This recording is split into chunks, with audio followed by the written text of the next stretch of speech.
সকলকে স্বাগত। আজ আমি বানাচ্ছি পাঞ্জাবি পনির রেসিপি। পাঞ্জাবি পনির রেসিপি বানাতে কী করতে হয় চলো তোমাদের সাথে শেয়ার করলাম। প্রথমে পনিরটা টক দই, সামান্য পরিমাণে হলুদ, সামান্য পরিমাণে লবণ দিয়ে মেখে রেখে দিলাম।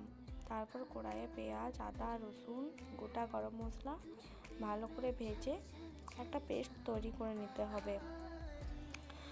তারপরে সামান্য পরিমাণে তেল দিয়ে ওই পেস্ট দিয়ে দিলাম। তারপর দিয়ে দিলাম আমি এখানে টমেটো বাটা। তারপর ভালো করে ভেজে দিয়ে দিলাম আমি মেখে রাখা পনির।